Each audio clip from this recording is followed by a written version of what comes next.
Hello दोस्तों, स्वागत है आपका आप ही के अपने channel B R Uday classes पे। और दोस्तों, जैसा कि आप सभी को पता है कि 2024 में होने वाले बोर्ड एग्जाम के लिए हम लोगों ने आपके लिए क्रैश कोर्स को शुरू कर दिया है। इस क्रैश कोर्स के अंदर आपको मात्र 90 दिनों के अंदर मैथ का पूरा सिलेबस कंप्लीट कराया जाएगा। और इस क्रैश कोर्स की शुरुआत हमने 1 अक्टूबर से कर दी है और आज है 2 अक्टूबर, यानी कि इस क्रैश कोर्स का डे 2।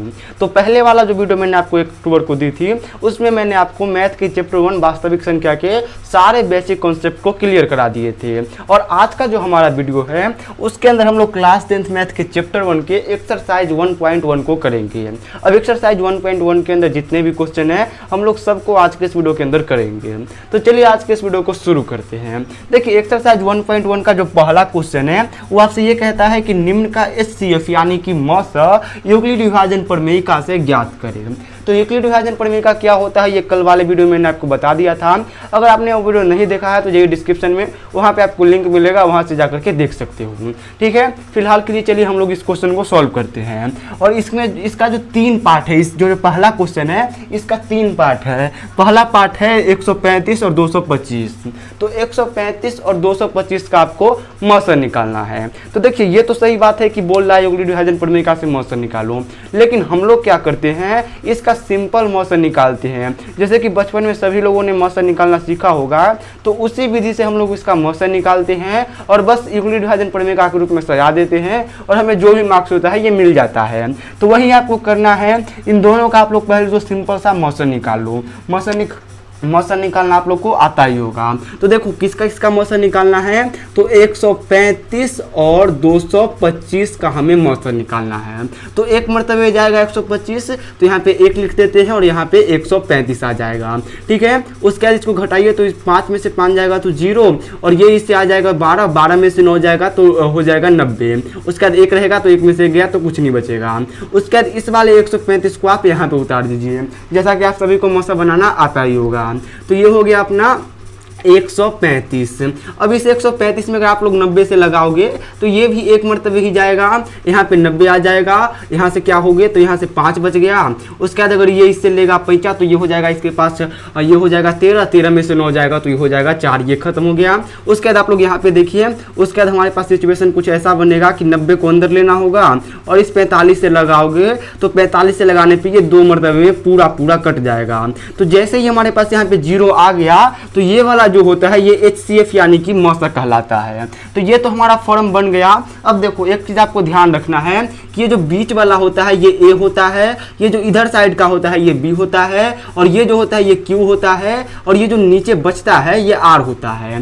तो ये आपको बस पता होना चाहिए। और उसके साथ साथ आपको, एक मिनट, ये Q तो लिख दूं सही से, ये Q हो गया। और इसके साथ साथ आपको यूक्लिड विभाजन प्रमेयिका क्या होता है तो ये भी आपको पता होना चाहिए। तो देखिए, यूक्लिड विभाजन प्रमेयिका आप लोग यहाँ पे लिख देना, यूक्लिड विभाजन प्रमेयिका से। ठीक है, प्रमेयिका से। और यूक्लिड विभाजन प्रमेयिका क्या होता है तो मैंने कल बताया था कि A = VQ + R होता है। अब A का मान देखो, A का मान कितना है, तो A का मान है 225, बराबर है, तो बराबर B का मान देखो, तो B का मान है 135, तो हमें 135 लिख देंगे। उसके बाद ये देखो B Q आपस में गुना में है तो गुना का चिन्ह दे देंगे, और Q का मान कितना है, तो Q का मान यहाँ पे 1 है तो हम लोग 1 देंगे, और यहाँ पे प्लस का चिन्ह है तो प्लस, और R का मान क्या है, तो R का मान है 90। ठीक है, ये हो गया 90।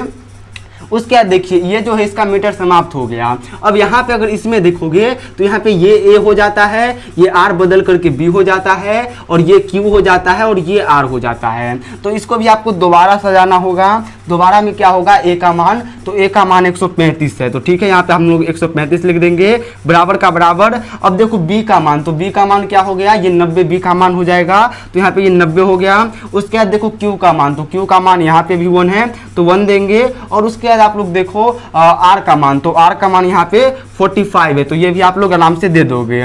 उसके बाद देखो ये वाला यहाँ पे ला सकते हो, या फिर यहीं पे देख लो कि ये A हो जाएगा, ये B हो जाएगा, ये Q हो जाएगा, ये R हो जाएगा। अब देखो A का मान कितना है, तो A का मान 90 है। ठीक है, और ये बराबर है तो बराबर रहेगा। B का मान कितना है, B का मान 45 है, और उसके बाद ये कितने मरतबे में गया है, 2 मरतबे में गया है, और नीचे बता है 0। तो अब देखो 0 क्या है, तो 0 जो है ये R का मान है। तो आप लोग यहाँ पे लिखना कि चूंकि R = 0 इसलिए क्या होगा, होगा, तो इसीलिए जो HCF यानी कि मस है वो क्या हो जाएगा, ये वाला हो जाएगा। अब मस ज्ञात करने का तरीका होता है, आप लोग गिनो 1 2 3, तो जो तीसरा नंबर पे रहता है इस साइड से वो मस होता है, तो मस क्या हो गया हमारा 45 हो गया। तो ये पहला क्वेश्चन हो गया, होप कि आपको समझ में आ रहा होगा।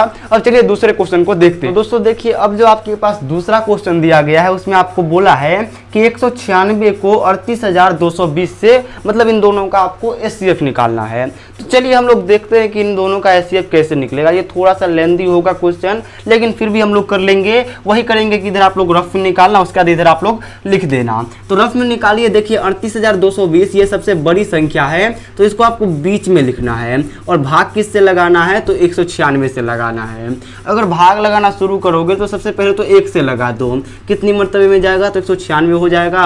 और अगर यहाँ से घटाओगे तो ये 12 हो जाएगा इससे लेकर के, और इसमें से ये 6 बचेगा। उसके बाद बात करें इसकी, तो ये 7 हो गया, ये इससे लेगा तो हो जाएगा 17, 17 में से 9 जाएगा तो 8 बचेगा। ये 2 हो गया, 2 में से 1 जाएगा, 1 बचेगा। ठीक है, ये हो गया। उसके बाद इस वाले 2 को आप लोग यहाँ पे ला दीजिए। अब इसको लाने के बाद आप लोग इससे इसमें भाग लगाइए, तो इससे इसमें भाग लगाने पे ये 9 मरतबे कट जाएगा, और 9 मरतबे में क्या आएगा, तो 1764 आपका आंसर आएगा। अब इसमें से आप इसको हटाइए तो ये फिर से 12 हो जाएगा इससे लेकर के, और 12 में से 4 जाएगा तो 8 होगा। उसके बाद ये 5 हो गया, तो इसमें से ये जाएगा तो 15, 15 में से 6 हो गया तो ये हो गया 9। ये 7 है तो 7 में से 7 गया तो 0, और ये कितना है, तो ये 1 है, 1 में से 1 गया, ये भी 0। अब इस वाले 0 को यहाँ पे ले आइए। उसके बाद देखिए ये 196 है। अब 196 को आपको इसमें भाग लगाना है, तो इसको आप लोग 5 मरतबे लगा लीजिए, और ये बिल्कुल 180 ही आ जाएगा, और ये पूरा पूरा आपका 0 हो गया। जैसे ही ये R आपका 0 हो गया तो आप लोग समझिए कि इसके आगे आपको काम नहीं करना है। अब देख लीजिए, यहाँ पे ये A हो जाएगा, यहाँ पे ये B हो जाएगा, यहाँ पे ये Q हो जाएगा, और यहाँ पे ये R हो जाएगा। ठीक है, यही हो जाएगा। तो चलिए इसको हम लोग यूक्लिड विभाजन प्रमेयिका में लिखते हैं। सबसे पहले आपको लिखना है यूक्लिड विभाजन। क्या लिखना है, यूक्लिड विभाजन प्रमेयिका से। तो विभाजन प्रमेयिका से क्या करते हैं हम लोग, यूक्लिड विभाजन प्रमेयिका से। अब ये यूक्लिड विभाजन प्रमेयिका क्या होता है, तो A = BQ + R होता है। A के जगह पे क्या रखना है, तो A के जगह पे 38,220 रखना है, बराबर है। तो बराबर B के जगह पे क्या है, तो B के जगह पे हमारा 196 है। उसके बाद गुना में है, तो गुना में Q के जगह पे क्या है, तो Q के जगह पे 195 है। ठीक है, 195 है, और R क्या है अपना, तो R हमारा 0 है। तो यहाँ पे आप लोग फिर से लिख देना कि चूंकि R = 0, इसीलिए HCF बराबर क्या हो जाएगा, तो HCF बराबर हो जाएगा 196, और यही आपका आंसर हो गया। तो इसका HCF कितना निकल गया, 196। अब देखिए इसमें एक और क्वेश्चन है जो कि काफी इजी क्वेश्चन है। अगर आपको HCF निकालना आता है तो उस क्वेश्चन को हम लोग HW के रूप में आपको छोड़ देते हैं। अगर आपको आता होगा तो कमेंट करके उसका HCF बता दीजिएगा, और अगर आपसे नहीं होगा वो क्वेश्चन तो वो भी आप लोग कमेंट करके बता दीजिएगा। तो चलिए अब हम लोग देखते हैं दूसरे क्वेश्चन की ओर। तो दोस्तों देखिए, अब जो आपका नेक्स्ट क्वेश्चन है 2 नंबर क्वेश्चन, वो आपसे ये कहता है कि दर्शाइए कि कोई धनात्मक विषम पूर्णांक 6Q + 1, 6Q + 3 या एवं 6Q + 5 के रूप का होता है, जहाँ Q जो है ये पूर्णांक है, मतलब कोई भी धन पूर्णांक है। तो चलिए हम लोग इसको दर्शाते हैं, यानी कि इसको प्रूफ करते हैं। देखिए ये वाला क्वेश्चन बहुत सारे स्टूडेंट को हार्ड लगता है। ठीक है, थोड़ा सा लेंदी है भी, लेकिन उतना भी हार्ड नहीं है, क्योंकि आज मैं आपको इसको बनाने का, यानी कि इसको प्रूफ करने का एक बहुत ही आसान तरीका बताऊंगा। सबसे पहले तो आपको ये पता होना चाहिए कि धनात्मक विषम पूर्णांक क्या होती है। तो धनात्मक विषम पूर्णांक यानी कि वैसा पूर्णांक जो धनात्मक यानी कि प्लस में हो और विषम रहे। अब विषम सम क्या होता है, तो पहली वाली वीडियो देख लीजिए, वहां से आपको पता लग जाएगा। तो बात करें अगर धनात्मक विषम पूर्णांक की, तो वो कौन कौन हो जाएगा, वो 3 हो जाएगा, 1 भी हो जाएगा, उसके बाद क्या हो जाएगा, तो उसके बाद 5 हो जाएगा, उसके बाद 7 हो जाएगा, और उसके बाद आप लोग लिख सकते हो कि 9 हो जाएगा, और भी हो जाएंगे, लेकिन इतना तो आप लोग पहले देख लो। तो ये क्वेश्चन आपसे ये कहता है कि ये जितने भी धनात्मक विषम पूर्णांक होते हैं उसको दिखाइए कि ये 6Q + 1 का होगा, या फिर 6Q + 3 के रूप का होगा, या तो ये 6Q + 5 के रूप का होगा। और यहाँ पे जो Q है, ये Q क्या होगा, तो ये Q कोई भी एक पूर्णांक हो सकता है। तो चलिए हम लोग इसको कर करके देखते हैं। देखिए सिंपल सा आपको सबसे पहले आपको क्या लिखना है, तो सबसे पहले आपको लिखना है यूक्लिड विभाजन प्रमेयिका से। क्या लिखना है, यूक्लिड विभाजन प्रमेयिका से, यूक्लिड विभाजन प्रमेयिका से। अब देखिए युग्म विभाजन प्रमेय का क्या होता है, तो ये होता है a is equal to B cube plus R. A क्या है, तो ए कोई भी धनात्मक विषम पूर्णांक है, और धनात्मक विषम पूर्णांक क्या है, तो ये है। उसका देखिए बी कितना है, तो बी का मान यहाँ पे दे रखा है कि 6 है, क्यू का क्यू ही दिया है, और आर के जगह पे हमें 1 2 3 4 दिया है, तो आर को हम लोग नॉर्मली आर ही रहने देंगे, ठीक है। अब यहाँ से बस एक ही आपको चीज करना है, आर का मान ज्ञात करना है। अब आर का मान कैसे ज्ञात करोगे, तो ध्यान से देखिए इस बी को। अब इसमें एक फॉर्मूला ये होता है कि ये जो बी है ये हमेशा क्या होता है, तो हमेशा आर से बड़ा होता है। तो बस आप लोग को यही देखना है कि बी जो है ये हमेशा आर से बड़ा होता है, और आर जो है ये कितनों कुछ हो जाएगा लेकिन बी से छोटा ही रहेगा। तो बी का मान कितना है, बी का मान 6 है, मतलब जो आर का मान है ये हमेशा 6 से छोटा ही रहेगा। तो 6 से छोटा कौन कौन है, तो 6 से छोटा है 1, 6 से छोटा और कौन है, तो 2 भी 6 से छोटा है, 3 भी है, 4 भी है, 5 भी है। तो बस आपको इतना ही पता करना था कि आर का मान क्या है। और आर का मान कैसे पता करोगे, तो बी को देख करके पता करोगे। बी देख लो कि क्या है, बी 6 है, तो 6 से जितना भी छोटा है वो आर हो जाएगा। अब ये आर का मान हो गया। अब आपको कुछ नहीं करना है, ये जो दिया गया है फॉर्म यानी कि युग्म विभाजन प्रमेय का, उसमें बस आपको ए बी सी डी का मान रखना है। तो चलिए हम लोग यहाँ पे रख करके देखते हैं। सबसे पहले हम लोग रखेंगे r इज इक्वल टू 0 के लिए। यहाँ पे आप लोग 0 भी लिख सकते हो, क्योंकि 0 क्या होता है, 6 से छोटा होता है। तो r इज इक्वल टू 0 के लिए क्या होगा, तो देखिए यही फॉर्म रहेगा, ठीक है, यानी कि ये रहेगा a is equal to we Q plus R, ठीक है। अब देखो r क्या है, हमारा 0 है, तो ये b का मान हमें दिया हुआ है 6 है, q का मान हमें पता नहीं है, और r का मान 0 है, तो ये सिंपल सा हो जाएगा 6q, ठीक है। ये पहला ये हो गया। उसके बाद ये दूसरा आपको लिखना है r इज इक्वल टू 1 के लिए। तो अगर आप लोग r इज इक्वल टू 1 करते हो तो ये कुछ ऐसा हो जाएगा a is equal to 6q plus 1, क्योंकि r के जगह पे आपने 1 रख दिया। उसके बाद आप लोग लिखिए r इज इक्वल टू 2 के लिए। तो r इज इक्वल टू 2 के लिए क्या हो जाएगा, a इज इक्वल टू हो जाएगा 6q प्लस 2। उसके बाद आप लोग लिख दीजिए फिर से a is equal to 6q, और ये आप लोग यहाँ पे r के जगह पे 3 रखिए, मतलब 5 तक रखिए। उसके बाद a इज इक्वल टू आपको सिंपल सा रख देना है 6q प्लस 4। उसके बाद लिख देना है a is equal to 6q plus 5, ठीक है। 5 तक लिख जाने के बाद आपको रुक जाना है। अब आप सभी लोग जानते हो कि 6q, ठीक है, 6q किसके रूप का होता है, तो q के जगह पे आप लोग कोई भी एक पूर्णांक रखो। तो देखो 6 है और इस q के जगह पे मैं कोई पूर्णांक रखता हूँ, 1 रखता हूँ, तो ये क्या हो जाएगा, 6 हो जाएगा। अब इसी 6 के जगह पे 2 रखता हूँ तो ये 12 हो जाएगा। इसी 2 के जगह पे यानी कि q के जगह पे मैं 3 रखता हूँ तो ये 18 हो जाएगा। मतलब अगर 6q के रूप में कोई भी रहेगा तो वो सब सम पूर्णांक है। देखो ये सब सम पूर्णांक है, 2 से ये भी कट जाएगा, ये भी 2 से कट जाएगा, ये भी कट जाएगा। उसके बाद अगर आप लोग यहाँ पे देखोगे तो ये क्या है, 6q प्लस 1 है।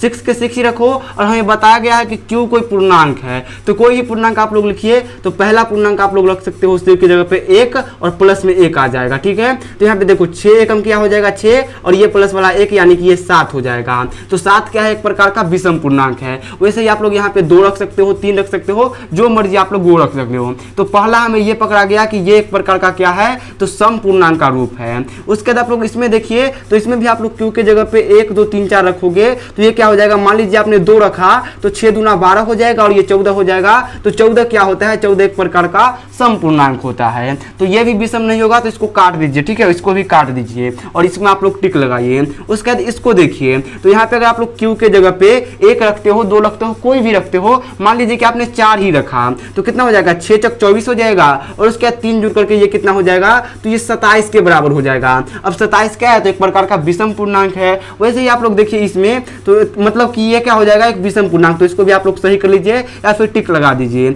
इसमें देखिए, तो इसमें अगर आप लोग कुछ भी रखते हो, मान लीजिए 1 ही रखा, तो 6 दूना 1, 6 कम 6 हो जाएगा, और 4 यहाँ पे ये 10 हो जाएगा, और 10 एक प्रकार का सम पूर्णांक है। तो ये भी नहीं होगा, तो इसको काट दीजिए। उसके बाद इसको देखिए, तो इसको देखने पे हमें पता चल रहा है कि ये जो है यहाँ पे क्या हो जाएगा, तो 6 दूना अगर आप लोग 12 रखते हो तो ये 5 हो जाएगा, तो 6 दूना क्या हो गया 12 और 12 5 हो गया यहाँ पे, और ये हो गया 17, और 17 क्या है, एक प्रकार का विषम है। तो इससे हमें साफ साफ पता चलता है कि जब भी कोई ए वाला जो है ये 6 + 5 के रूप का रहता है तब तो विषम आता है, लेकिन 4 के रूप का रहता है तो सम आता है, 3 के रूप का रहता है तो क्या आता है, विषम आता है, 1 के रूप का रहता है तो विषम रहता है। तो अब आप लोग साफ साफ लिख देना कि दिस इज प्रूफ। यहाँ पे क्या लिखोगे, PROVED, ठीक है, प्रूफ लिख सकते हो। थोड़ा सा आप लोग और काम करके इसमें लिख देना कि इस तरीके से सिद्ध होता है कि ये होता है, ठीक है। तो ये मैंने आपको सिंपल मेथड पढ़ाया। अब इसके अलावा भी एक और मेथड है, अगर उसको कभी टाइम मिला तो अच्छे से एक्सप्लेन करके बताऊंगा, लेकिन आपको इस मेथड से आना जरूरी है क्योंकि शॉर्टकट जरूरी होता है, ठीक है। लंबी रास्ता आपको देखा हुआ है, अच्छी बात है, लेकिन एक शॉर्ट रास्ता भी आपको देखा होना जरूरी होता है। तो दोस्तों देखिए, अब हमारे पास है तीसरा क्वेश्चन। तीसरा क्वेश्चन आपसे ये कहता है कि हमारे पास 616 सैनिकों की एक परेड है और 32 बैंड बाजा है, और इस तरीके से हमको उनको कतार में खड़ा करना है कि प्रत्येक परेड के पीछे बराबर सैनिक और बराबर बैंड बाजा हो। तो इस क्वेश्चन को आप लोग कैसे करोगे? देखो, इस क्वेश्चन को बहुत सारे बच्चे मुश्किल समझ लेते हैं, लेकिन सबसे आसान क्वेश्चन है। आपको कुछ नहीं करना है, अगर आपको इसका आंसर जानना है तो इन दोनों का आप SCF निकाल दो, मतलब 616 और 32 का SCF मौसा निकाल दो। अब कैसे निकलेगा मौसा, तो आइए हम लोग निकालते हैं मौसा। देखिए, बड़ा वाला संख्या क्या है, तो बड़ा वाला संख्या है 616, उसके बाद छोटा 32 है तो यहाँ पे हम लोग 32 लिख देंगे, ठीक है। ये हो गया अपना 32। अब सबसे पहले तो एक मरतबे चला जाएगा ये 32, ठीक है, 61 से, तो ये कितना हो जाएगा, ये हो जाएगा 11, ठीक है, और 11 में से 2 जाएगा तो ये 9 हो गया। उसके बाद अगर आप लोग इसको देखोगे तो ये 5 हो गया, और 5 में से ये गया तो 2 हो गया। उसके बाद आप लोग यहाँ पीछे देख लो तो ये 6 हो गया। अब 6 जाने के बाद कितने मरतबे जा सकता है, तो देखिए 6 जाने के बाद ये 9 मरतबे में जा सकता है। अब 9 मरतबे में जाएगा तो कितनी मरतबे में जाएगा, तो 9 मरतबे में जाएगा ये 288। अब 288 कैसे हो जाएगा, तो ये 16 में से यहाँ से ये गया 8, उसके बाद देखिए ये हो जाएगा 8 में से गया ये 8 गया। इसके बाद उसके बाद यहाँ पे आप लोग उतार लीजिए 32 को, ठीक है, यहाँ पे सिंपल से 8 रहने देते हैं। उसके बाद यहाँ पे आप लोग 32 को उतार लीजिए क्योंकि ये इससे छोटा हो गया, तो 32 से लगाओगे तो फिर ये कितने 4 मरतबे में चला जाएगा, 32 पूरा का पूरा आपका कट करके 0 आ गया। तो ये देखिए 8 जो है आपका यहाँ पे यही SCF हो जाएगा। अब इसको A, B, Q और R के फॉर्म में सजा दीजिए, यहाँ पे भी A, B, Q और R। अब आइए हम लोग इसको सजाते हैं। सबसे पहले आप लोग यहाँ पे लिखिएगा यूक्लिड विभाजन प्रमेयिका से। क्या लिखिएगा, यूक्लिड विभाजन प्रमेयिका से, जैसा कि यहाँ पे आपको बताया जा रहा है वैसे ही आप लोग लिखिएगा। उसके बाद ये प्रमेयिका क्या है, तो A = VQ + R है। अब देखो A का मान क्या है, तो A का मान है अपना कितना 616, ठीक है, ये 616 हो गया। उसके बाद B का मान कितना है, तो B का मान हमारे पास 32 है, और उसके बाद Q का मान कितना है, तो Q का मान 19 है, और प्लस में यहाँ पे R हो जाएगा। अब यहाँ पे आप लोग चाहो तो ये लिख सकते हो कि चूंकि R = not 0, इसलिए हम लोग एक लाइन इसको और बढ़ाएंगे, और एक लाइन बढ़ाएंगे तो ये क्या हो जाएगा, ये 32 यहाँ पे आ जाएगा, और उसके बाद अगर बात करें तो ये 8 × 4 हो जाएगा, और 4 हो जाने के बाद क्या हो जाएगा, ये प्लस में 0 हो जाएगा। तो आप लोग यहाँ पे लिख देना कि चूंकि R = 0, इसीलिए जो हमारा HCF है ये कितना हो जाएगा, तो HCF हमारा हो जाएगा 8। क्या हो जाएगा, HCF 8। तो 8 आपका इसका आंसर है। देखिए कितना आसानी से आपका आंसर निकल चुका है। तो चलिए इसी के साथ अब हम लोग बढ़ते हैं अगले क्वेश्चन की ओर। हाँ, तो देखिए दोस्तों, अब जो हमने नेक्स्ट क्वेश्चन लिया है वो है क्वेश्चन नंबर 5। अब आप लोग बोलोगे क्वेश्चन नंबर 4 क्यों नहीं लिया, तो क्वेश्चन नंबर 4 बहुत ही ईजी है, और साथ ही उसके नीचे क्या है, तो उसके नीचे उसका हिंट दिया गया है। उस हिंट के आधार पर आप लोग उसे सॉल्व कर सकते हो, और अगर फिर भी सॉल्व ना हो तो आप लोग मुझे कहना कमेंट बॉक्स में, मैं कर दूंगा, ठीक है। उसके बाद ये 5 नंबर क्वेश्चन पे, तो क्वेश्चन आपसे ये कहता है कि दर्शाइए कि किसी धनात्मक पूर्णांक का, धनात्मक क्या है, धनात्मक पूर्णांक का घन यानी कि जो क्यूब है ये 9m या फिर 9m + 1 या तो ये 9m + 8 के रूप का होता है। तो यहाँ पे आपको ये बताना है कि कोई भी जो धनात्मक पूर्णांक होता है अगर हम लोग उसका क्यूब करें यानी कि घन करें तो किस किस रूप का होता है, तो 9m के रूप का होता है, 9m + 1 या फिर 9m + 8 के रूप का होता है। बस यही क्वेश्चन है, क्वेश्चन समझ में आ गया तो अब इसका आंसर भी आपको समझ में आएगा। अब आपको प्रूफ कैसे करना है, तो प्रूफ में सबसे पहला लाइन आप लोग लिखना है कि माना कि, क्या लिखना है, माना कि a इज इक्वल टू क्या है, तो a इज इक्वल टू कोई धनात्मक पूर्णांक है। सबसे पहला लाइन आपको यही लिखना है कि a इज इक्वल टू क्या है, तो ये धनात्मक पूर्णांक है। अब ये हो गया। उसके बाद आप लोग ये लिखना कि एवं b इज इक्वल टू क्या है, तो b इज इक्वल टू 3 है। तो b आपको मान लेना है कि ये 3 होता है। अब चूंकि आप लोग जानते हो कि अगर b 3 है तो जो r का मान है ये 3 से छोटा ही होगा। तो r का मान क्या हो सकता है, 0 हो सकता है, 1 हो सकता है या फिर 2 हो सकता है। तो ये भी आपका हो गया कि 1 2 3 होगा r का मान। अब आपको सिंपल सा क्या करना है, तो a is equal to we Q plus r से चलना है। ठीक है, इससे आपको वी क्यू प्लस आर से आपको चलना है। अब इसमें आपको सबसे पहला काम क्या करना है, तो पहला काम आपको ये करना है कि r इज इक्वल टू 0 रखना है। तो देखिए a इज इक्वल टू क्या हो जाएगा, ये b का मान हमें 3 पता है तो 3 देंगे, q का मान पता नहीं तो रहने देंगे, और ये प्लस है तो प्लस, और r का मान हमने 0 लिया है तो 0 डाल देंगे। उसका देखो ये क्या हो जाएगा, तो ये हो जाएगा सिंपल सा 3 क्यूब। ठीक है, उसके बाद इसमें आपको क्यूब कर देना है। क्यों करना है, तो इसका क्यूब आपको इसलिए करना है क्योंकि हमें पी क्यूब यानी कि धन को ही प्रूफ करना है। तो a का क्यूब करोगे तो ये क्या हो जाएगा, ये a क्यू ही रहेगा। उसके बाद अगर इसका करोगे तो ये 27 हो जाएगा, और इसका करोगे तो ये क्यू का क्यू ही हो जाएगा। ठीक है, ये हो गया आपका, इतना तक क्लियर है। अब आप लोग देखिए, अब आपको क्या करना है कि इसमें से आपको 9 को कॉमन निकालना है। तो यहाँ पे करें, यहाँ पे क्या हो जाएगा, ये हो जाएगा, और इसमें से अगर आप लोग 9 को कॉमन निकालोगे तो ये 9 बाहर निकल गया। उसके बाद ये 9 अंदर रह जाएगा, और ये क्यू का स्क्वायर क्यू का अंदर ही रह जाएगा। अब आप लोग देखो कि ये जो 9 और क्यू का क्यू है, इसके बदले हम लोग किसका यूज करते हैं, तो इसके बदले हम लोग m का यूज करते हैं। मतलब क्या हो जाएगा, a क्यू बराबर क्या हो जाएगा, 9m हो जाएगा। अब पहला हमने प्रूफ कर दिया कि a क्यू किसके बराबर होता है, 9m का होता है। इसी तरीके से आपको क्या करना है, सेकंड में r इज इक्वल टू 1 लेना है। अब r इज इक्वल टू अगर आप लोग 1 लिखते हो तो ये क्या हो जाएगा, a is equal to 3 cube plus 1, ये हो गया। उसके बाद देखो, उसके बाद आपको क्या करना है, इसका क्यूब कर देना है। तो इसका क्यूब आप लोग इधर करो और इधर भी आप लोग इसका क्यूब कर दो। अब क्यूब करने के बाद आपको एक फार्मूला याद रखना है। फार्मूला क्या होता है, तो फार्मूला होता है a cube plus 3 into a square b plus 3 into a plus b square plus यहाँ पे हो जाएगा b का क्यूब। तो ये फार्मूला आपको याद रखना है, और इस फार्मूले की हेल्प से आपको यहाँ पे करना है। ये a हो जाएगा, ये b हो जाएगा, और इनका क्यूब निकालना है। तो देखिए इसका क्यूब आप लोग कैसे निकालोगे, तो ये हो जाएगा a क्यूब, और देखो 3 क्या हो जाएगा, तो पहले a का क्यूब है, a का क्यूब मतलब 3 क्यूब का पूरा क्यूब। उसके बाद प्लस है तो प्लस, उसका 3 है तो 3 इंटू उसके बाद a का स्क्वायर, तो ये क्या है, ये 3 क्यूब का स्क्वायर हो जाएगा। उसके बाद आप लोग यहाँ पे देख लो, ये हो जाएगा b, तो 1 का स्क्वायर हो जाएगा। उसके बाद इसको मिटा देते हैं, और उसके बाद देखिए प्लस है तो प्लस, उसके बाद क्या है, तो 3 है, 3 इंटू 1 कितना है, तो a का हो जाएगा 3 क्यूब। ठीक है, 3 क्यूब, और इसका ये हो जाएगा प्लस, और उसके बाद ये क्या हो जाएगा, a का क्यूब हो जाएगा। ठीक है, इतना तक हो गया। उसके बाद लास्ट में क्या है, तो लास्ट में है b का क्यूब। तो इसको फिर से आप लोग इसका इसको स्क्वायर होगा, यहाँ पे ये क्यूब हो गया। ये हो गया। अब इस सभी को सॉल्व कीजिए। तो सभी को सॉल्व करोगे आपको, तो यहाँ पे आप लोग देखो a का क्यूब क्या हो जाएगा, यहाँ पे इसका क्या हो जाएगा, 27 हो जाएगा। यहाँ पे मैं करूँ, इसको थोड़ा सा मिटा करके यहाँ पे मैं करता हूँ। देखो ये क्या हो जाएगा, ये हो जाएगा 27, और क्यूब का क्यूब ही रहेगा। उसके बाद ये प्लस है तो प्लस हो जाएगा। अब ये 3 क्या हो जाएगा, तो सबसे पहले तो इसका क्यूब करोगे तो ये हो जाएगा 9, और 9 के बाद क्या हो जाएगा, तो 9 के बाद हो जाएगा 27 क्यूब। ठीक है, यह क्या हो जाएगा, 27 क्यू स्क्वायर। ठीक है, उसके बाद ये प्लस है तो प्लस a का 1 ही होगा। उसके बाद देखो यहाँ पे ये क्या है, तो ये प्लस क्या 3 है, और उसके बाद यहाँ पे ये क्यूब है, तो देखो यहाँ पे ये 3 हो जाएगा क्या, तो 3 हो जाएगा 9 क्यूब। और उसके बाद ये देखो ये a का स्क्वायर 1 ही रहेगा।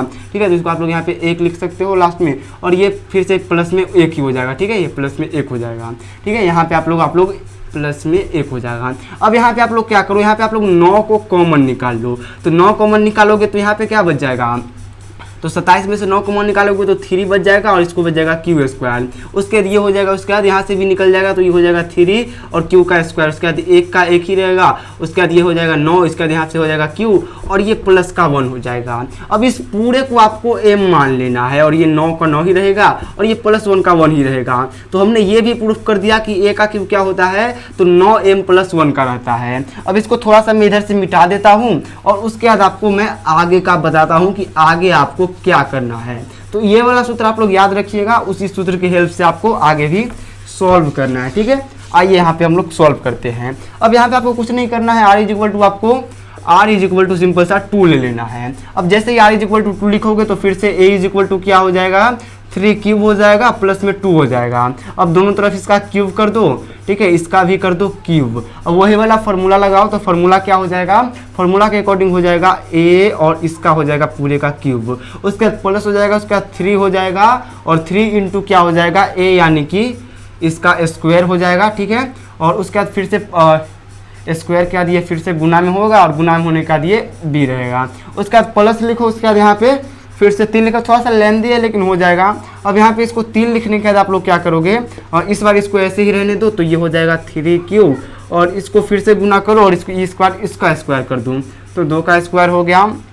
यहाँ तक सब कुछ चल रहा है। उसके बाद आप लोग क्या करो, इसको फिर से इसके रूप में लिख दो, 1 मिनट, 2 का क्यूब। ठीक है, यहाँ पे ये स्क्वायर हो जाएगा और ये क्यूब हो जाएगा। ये हो गया इतना। उसके बाद इसको सॉल्व करो तो ये हो जाएगा फिर से यहाँ पे 27 क्यूब का स्क्वायर प्लस ये कितना हो जाएगा, सबसे पहले इसका 9 करोगे, ये भी हो जाएगा 27 क्यूब का स्क्वायर। ठीक है, उसके बाद ये हो जाएगा यहाँ पे क्यूब का स्क्वायर और इसको 2 से फिर से गुना करना होगा।